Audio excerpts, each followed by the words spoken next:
I welcome you all my dear student to my channel engineers study. आज हम देखने वाले 3.3 इको फ्रेंडली सेलिब्रेशन जो है क्लास 6 की जो बुक है माई इंग्लिश बुक, इसका ये जो चैप्टर है इसके पॉइंटर्स है ना, ये चैप्टर मैंने आपको पढ़ा दिया इको फ्रेंडली सेलिब्रेशन। आज इसके जितने भी पॉइंटर्स जो क्वेश्चन आंसर है वो हम डिस्कस करने वाले हैं। ठीक है स्टूडेंट, तो देख लो क्या कुछ दिया हुआ है। गैस द मीनिंग ऑफ, आपको गैस करना है क्या मीनिंग निकल सकता है ना, आपको अनुमान लगाना है इन वर्ड्स के क्या मीनिंग हो सकता है। अमेजिंग का मीनिंग, सेलिब्रेटेड का, क्रैकर्स का, पेपर लैंटर्न का क्या मीनिंग है। अमेजिंग का मतलब होता है वंडरफुल, वेरी नाइस, ठीक है, बहुत ही प्यारा, अमेजिंग, ठीक है ना। और सेलिब्रेटेड का मतलब होता है मनाना, सेलिब्रेट करना, ठीक है। क्रैकर्स का मतलब होता है पटाखे जो आप जलाते हैं। पेपर लैंटर्न का मतलब क्या हो सकता है, कागज का बना हुआ लालटेन टाइप का कोई, ठीक है, उसको बोलते हैं पेपर लैंटर्न, ठीक है। तो ये सब मीनिंग आप गेस कर सकते हैं। List the important point from each paragraph of the letter. Important point का मतलब क्या होता है, जो पैराग्राफ को लिखा हुआ है वो मेन किस, उसमें कुछ मुख्य बातें जो होती है उसको बोलते हैं इंपॉर्टेंट पॉइंट, वहाँ से हम छाट सकते हैं, ठीक है। तो हर पैराग्राफ से एक एक हम इंपॉर्टेंट पॉइंट एक एक हम निकाल लेते हैं, ठीक है। चलो वापस पोएम की तरफ, हर एक पैराग्राफ से एक एक इंपॉर्टेंट लाइन हम निकाल लेते हैं, ठीक है स्टूडेंट। देखो क्या कुछ यहाँ पर दिया हुआ है। देखो पहला पैराग्राफ क्या है, I received your letter, I received your letter, first of all congratulation, I really amazing that you have celebrated. यहाँ पर दिखना है आपको eco friendly Ganesh Utsav in America, ये इंपॉर्टेंट पॉइंट है, ठीक है। इस लेटर में के इस पैराग्राफ में सबसे बड़ी चीज़ क्या है, इको फ्रेंडली गणेश उत्सव मनाया जा रहा है, कहाँ पर, इन अमेरिका में। तो ये बड़ी अच्छी बात है, तो इसको आप एक पॉइंट आप लिख सकते हैं ना, important points of the letter. सबसे पहला पॉइंट क्या लिखोगे, eco friendly Ganesh Utsav in America, ठीक है। दूसरा पॉइंट दूसरे पैराग्राफ से देख लेते हैं, हर एक पैराग्राफ से देखना है हमें एक्चुअली, ठीक है। यहाँ से क्या लिखेंगे, यहाँ से लिखेंगे delicious traditional snacks, mouth watering chaklis, anarsas, है ना, करंजीज एंड लड्डू, से एक पॉइंट लिख सकते हो। या दूसरा और एक प्लानिंग लिख सकते हो, सेलिब्रेटेड इको फ्रेंडली दिवाली, ठीक है।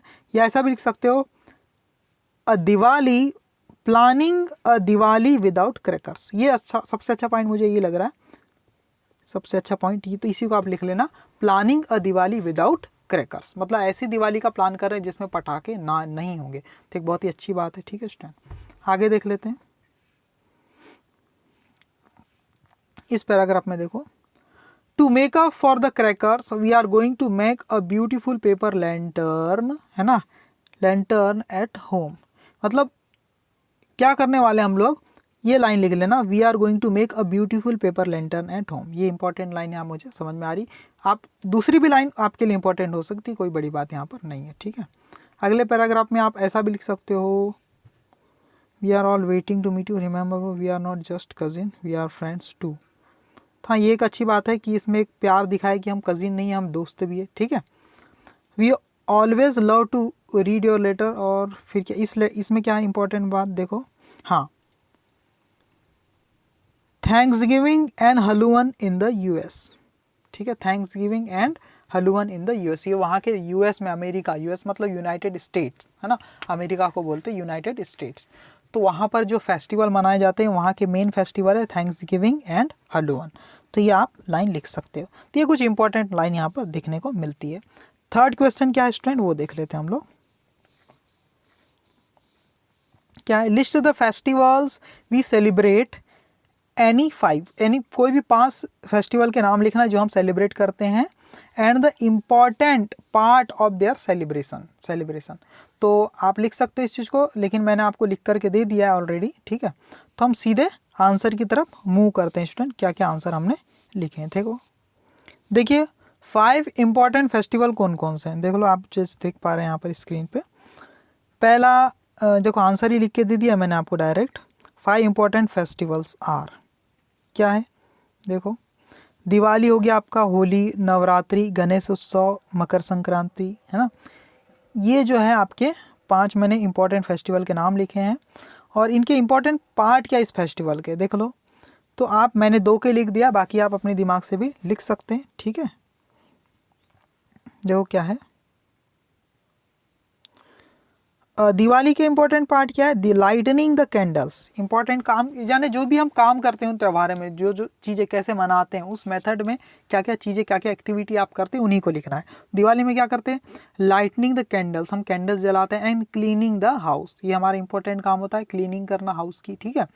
होली में हम क्या करते हैं, प्लेइंग विद कलर्स, कलर के साथ खेलते हैं, मेकिंग रंगोली, और रंगोली हम बनाते हैं। तो ऐसे ही आप बाकी नवरात्रि में, गणेश उत्सव में, मकर संक्रांति में आप क्या करते हैं, अपने पेरेंट्स से आप पूछिए और एक दो पॉइंट आप सामने लिख लेना, ठीक है स्टूडेंट। अगला सवाल क्या है स्टूडेंट, हमारा अगला सवाल है ये जैसे कि आपको दिख रहा पा रहा है, फोर्थ क्वेश्चन क्या है, quiz the teacher as shown on page 40। Quiz the teacher मतलब टीचर से आपको कुछ सवाल पूछने हैं जिससे आपको कन्फ्यूजन होती है पढ़ने में, तो उस बीच में आप सवाल कैसे पूछोगे वो यहाँ पर कुछ मॉडल दिया है, इस तरीके से आप इस वे में आप सवाल पूछ सकते हो टीचर से, ठीक है। You may add the following question to your quiz, ठीक है, और दूसरे क्वेश्चन भी ऐड कर सकते हो। तो इसको मैं समझाने के लिए मैंने पूरा आंसर लिख करके दे दिया इसका क्विज में। तो देखो आगे हम सीधे आंसर की तरफ बढ़ते हैं, और ये है उसका आंसर। देखो स्टूडेंट क्या है, देखो आपको क्या बोला है, व्हाट, आप क्या क्या सवाल पूछ सकते हो, जैसे इस टाइप से, व्हाट डू वी से, कोई भी हिंदी का वर्ड या मराठी का वर्ड जिसका मीनिंग आपको जानना है इंग्लिश में, तो आप ये सवाल पूछ सकते हो। क्या बोलोगे, व्हाट डू वी से पटाखे इन इंग्लिश, आपको पूछना है कि पटाखे को इंग्लिश में क्या कहते हैं भाई, ऐसा कुछ सवाल आ गया आपके दिमाग में, तो आप कैसे पूछोगे, मैम व्हाट डू वी से पटाखे इन इंग्लिश, तो आपकी मैडम आपको बताएगी, है ना। वी से पटाखे इन इंग्लिश क्रैकर्स, है ना, crackers is the English name of पटाखे, ठीक है, ये आप लिख सकते हो।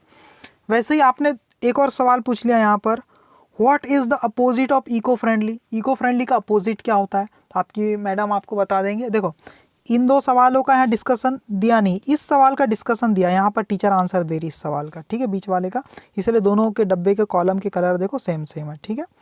तो इसका आंसर क्या होता है, इको फ्रेंडली का अपोजिट क्या होता है, नॉन इको फ्रेंडली, क्या लिखोगे, NON, non dash eco dash और यहाँ फ्रेंडली, FRIENDLY, ठीक है ना, नॉन इको फ्रेंडली, क्लियर है। वैसे ही बीच वाले सवाल को बहुत अच्छे से यहाँ डिस्क्राइब करके दिखाया गया है, what is the difference between, जैसे कोई भी सवाल, गुड और वेल में क्या डिफरेंस है, ब्यूटीफुल और हैंडसम में क्या डिफरेंस है, ऐसा भी आप पूछ सकते हो। What is the difference between beautiful and handsome, ये मैंने ब्लैंक स्पेस में फिल कर दिया है, ठीक है। तो आपकी टीचर आप बोलेंगे, you use beautiful with girls, हम गर्ल्स के साथ ब्यूटीफुल का इस्तेमाल करते हैं, एंड हैंडसम विद बॉयज़, और हैंडसम का इस्तेमाल करते हैं विद बॉयज़, बॉयज़ के साथ, ठीक है। तो ये मैंने लिख दिया गर्ल्स और ये हैंडसम, ठीक है ना, समझ में आ रहा है, दिख रहा होगा ना आपको, थोड़ा बड़ा कर देते हैं इसको, ठीक है, दिख पा रहा है, इस टाइप से आपकी मैडम ने आपको समझाया। फिर क्या लिखा हुआ है, फिर और मैडम यहाँ पर टीचर आपकी एक्सप्लेन कर रही है, यहाँ पर क्या बोल रही, beautiful means very pretty, beautiful का मतलब क्या होता है, बहुत खूबसूरत, and handsome means also pretty, और इसका मतलब भी क्या होता है, प्रीटी, प्रीटी मतलब ब्यूटीफुल, तो हैंडसम का ही मतलब वही होता है, पर जनरली हम क्या करते हैं, गर्ल्स के साथ ब्यूटीफुल यूज़ करते हैं और बॉयज़ के साथ हैंडसम यूज़ करते हैं। अब ये और सवाल है, अब ये जो हैंडसम और ब्यूटीफुल है, इसको एग्जाम्पल के थ्रू कैसे, सेंटेंस में कैसे यूज़ करना है वो आपको बताया है, यहाँ जगह नहीं हो रही थी इसलिए मैंने ऊपर लिख दिया, देखो ये सेंटेंस मैंने ऊपर लिख दिया, देखो क्या है,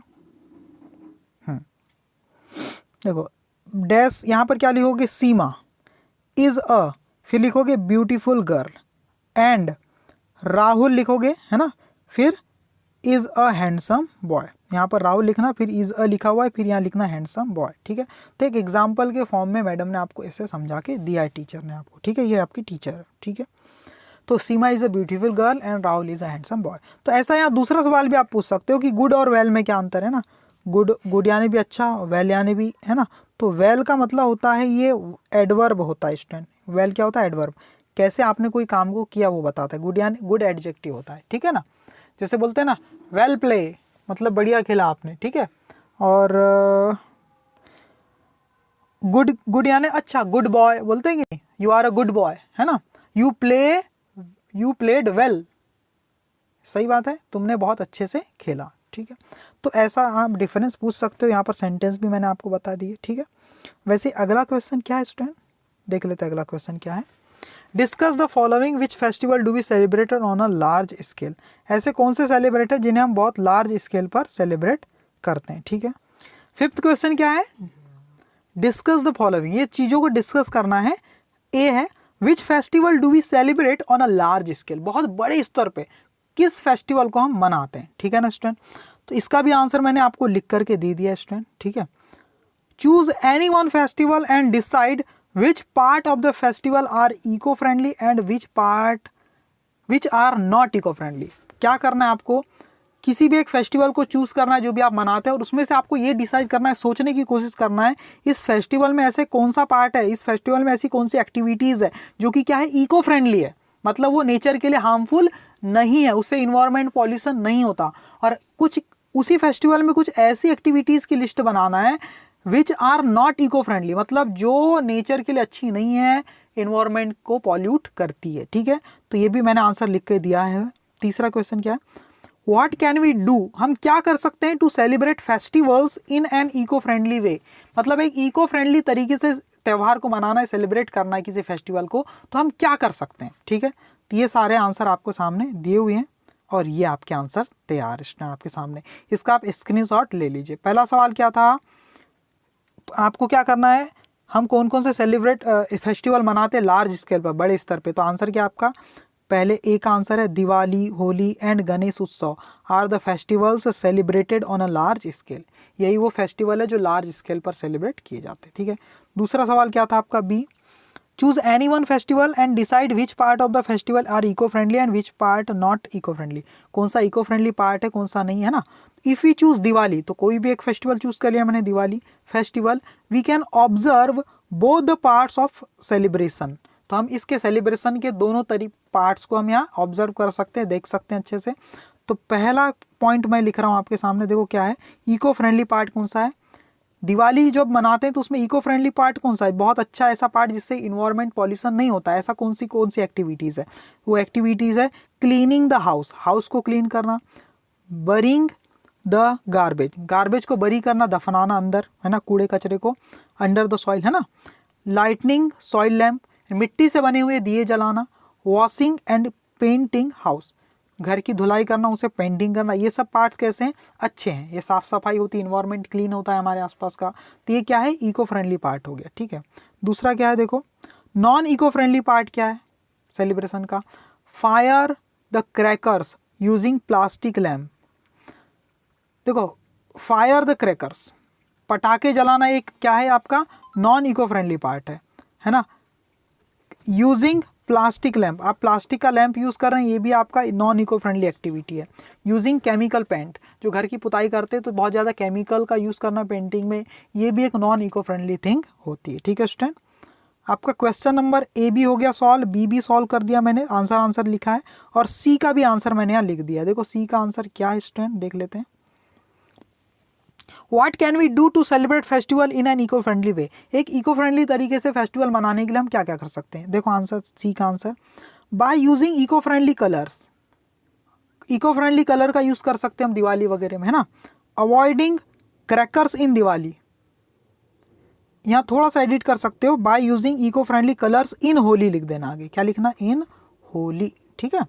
और आगे लिखना अवॉइडिंग, मतलब बहिष्कार करके, किसका अवॉइड करके, मतलब उससे बच करके, क्या क्रैकर्स को हम अवॉइड कर सकते हैं ना, इन दिवाली, मतलब उसका यूज़ नहीं करना है। Using soil sculptures, soil sculptures का मतलब क्या होता है, मिट्टी की बनी हुई मूर्तियों का हमें यूज़ करना है, ठीक है। Optimum use of water and electricity, हमें क्या करना है, ऑप्टिमम यूज़ का मतलब होता है ना कम ना ज़्यादा, जितनी ज़रूरत है उतना यूज़ करना है, किसका, वाटर का और इलेक्ट्रिसिटी का। We can celebrate festival in eco friendly way, है ना। तो इस तरीके से हम क्या कर सकते हैं, सेलिब्रेट कर सकते हैं फेस्टिवल को इको फ्रेंडली तरीके से, ठीक है। तो ये भी आपका आंसर हो गया, है ना। 6 क्वेश्चन आपको कुछ दिया हुआ है स्टूडेंट, वो देख लेते हैं क्या कुछ दिया हुआ है, ठीक है। देखो क्या है 6 नंबर का question, think of a modern festival and new ways of celebrating it, for example a reading festival,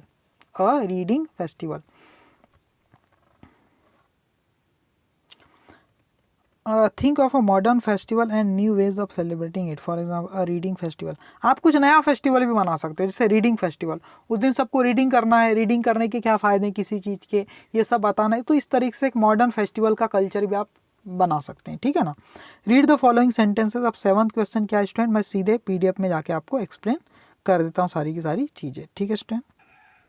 देखिए स्टूडेंट, यहाँ पर 7th क्वेश्चन में क्या दिया हुआ है, read the following sentences. In sentence को आपको पढ़ना है और इसके स्ट्रक्चर को पहचानना है, ठीक है।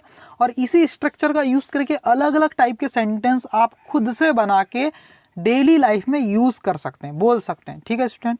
तो क्या है, 2 सेंटेंस यहाँ पर दिए हुए हैं, क्या क्या है।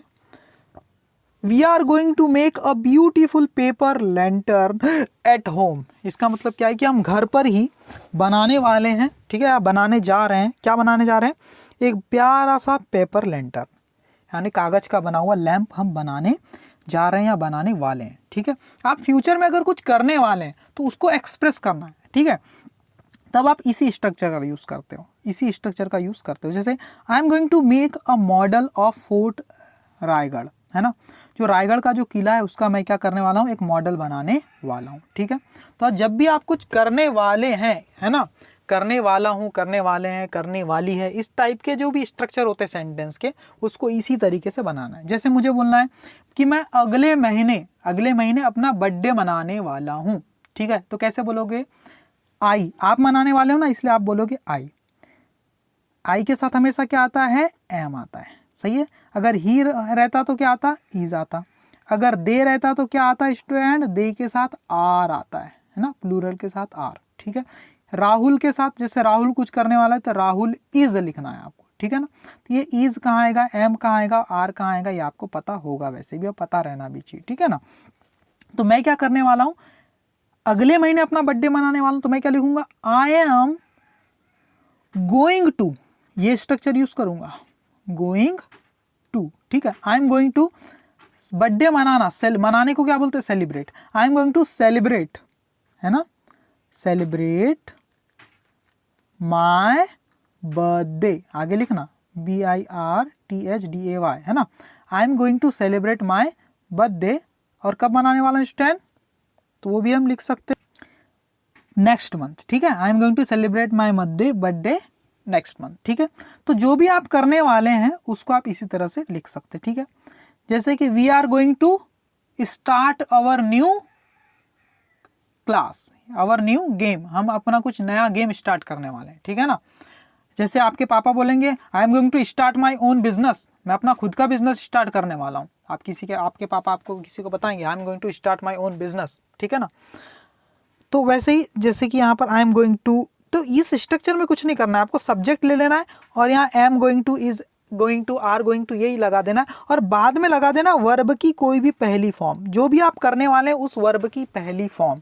देखो यहाँ पर क्या लिखा है, मेक, वर्ब की पहली फॉर्म है ना, यहाँ पर भी मेक लिखा हुआ है, वर्ब की पहली फॉर्म है, ठीक है स्टूडेंट। तो जो भी आप करने वाले हैं या बनाने वाले हैं उसकी वर्ब की पहली फॉर्म ही लिखना है। जैसे कि our teacher is going to, our teacher is going to start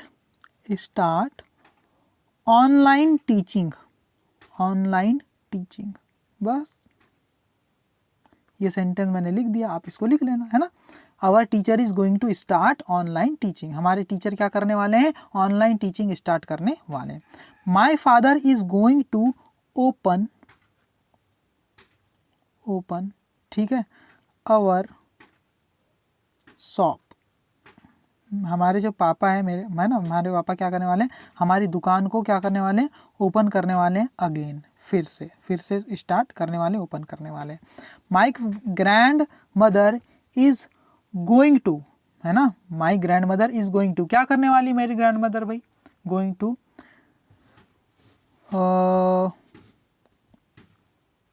finish, going to complete, sorry, है ना, my grandmother is going to complete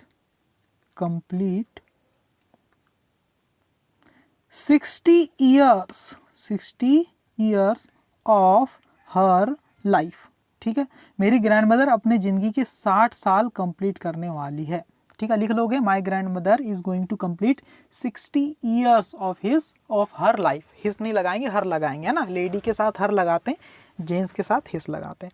तो इस टाइप से आप इसको कर लेंगे इस एक्टिविटी को। आगे क्या है स्टूडेंट, अब आपको क्या करना है, write a letter to your friend cousin using the following format. इसी फॉर्मेट को यूज करके आपको क्या करना है, इस फॉर्मेट को याद कर लेना है आपको, ठीक है ना, फॉर्मेट आपको याद कर लेना है और अपने फ्रेंड को या कजिन को जब भी लेटर लिखना है तो इसी तरीके से आप लोग लिखेंगे, इसी फॉर्मेट को याद रखना है। सबसे पहले यहाँ डेट लिखेंगे, फिर प्लेस लिखेंगे और माई डियर से स्टार्ट करेंगे।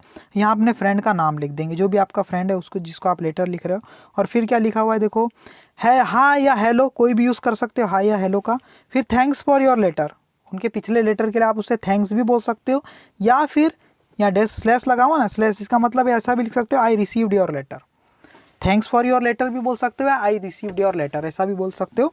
फिर क्या लिखा है, it was nice to know that, मुझे जानकर बड़ी खुशी हुई कि, अब जो भी जान के आपको खुशी हुई है ना, उन्होंने जो भी पिछले लेटर में लिखा था है ना, कि अब मैं ठीक हो गया हूँ, या मुझे नौकरी लग गई है, या मैंने 10th पास कर लिया, जो भी वो चीज़ें लिखेगा तो वो चीज़ आप लोग यहाँ लिखोगे। जैसे उनकी तबीयत खराब थी, अब वो ठीक हो गया है ना, तो आप क्या लिख सकते हो, it was nice to know, ये जानकर मुझे खुशी हुई, दैट यू हैव